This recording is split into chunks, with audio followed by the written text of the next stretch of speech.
శాసనమండలి వేదికగా కూటమి సభ్యులు వైసీపీ నేతలు ఢీ అంటే ఢీ అన్నారు. బీసీలను బెదిరించి రాజీనామా చేయించారంటూ వైసీపీ సభ్యులు ఆరోపించారు. ఒకేసారి 15 మంది రాజీనామా చేసిన చరిత్రే లేదన్నారు. బీసీల రాజీనామాపై విచారణకు ఆదేశించాలని డిమాండ్ చేశారు మండలి విపక్ష నేత బొత్స సత్యనారాయణ. ఒకేసారి ముక్కుమడికి ఏ ప్రభుత్వం చేయలేదన్నారు. మీరు వచ్చి ఎవరు చేశారు దౌర్జన్యంగా అంటారు. ఓ పని చేయమని అధ్యక్ష, నిజంగా ఉంటే ప్రభుత్వానికి నిజంగా గౌరవ మంత్రి గారికి ఆయన శాఖే కాబట్టి ఎంక్వైరీ చేయండి, ఎంక్వైరీ చేయండి, ఎంక్వైరీ చేయండి, నిరూపిస్తాం, మిమ్మల్ని అడగండి, నిరూపిస్తాం, ఎంక్వైరీ ఏమని సార్, దయచేసి ఎంక్వైరీ ఏమని చెప్పాలండి సార్. ఎంక్వైరీ.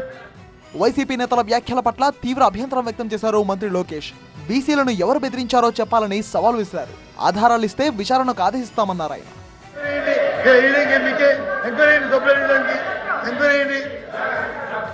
అధ్యక్ష, గౌరవ మాజీ విద్యాశాఖ మంత్రి గారిని అడిగేది ఏంటంటే ఆధారాలు ఉంటే ఇవ్వమనండి, ఎంక్వైరీ చేస్తా. Okay, let him give proof. అల్పుట్ enquiry.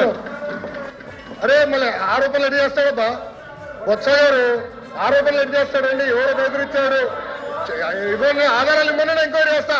I'm challenging you member. అల్పుట్ enquiry no. Are you ready? Are you ready? I'm ready no. Enquiry ready ఉన్న ఆధారాలు ఇవ్వమనండి. ఒకటైనా ప్రూఫ్ ఉండాలి కదా సార్.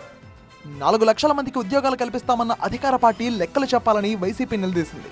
దీంతో ఏపీలో పెట్టుబడులకు ఒప్పందాలు జరిగాయని, కొత్త ప్రాజెక్టుల వల్ల ఉపాధి అవకాశాలు పెరుగుతాయన్నారు మంత్రి లోకేష్. అయితే గవర్నర్ ప్రసంగాన్ని ఇంగ్లీష్లో చదువుతున్నారని, తెలుగులో చదవాలని వైసీపీ సభ్యులు డిమాండ్ చేశారు.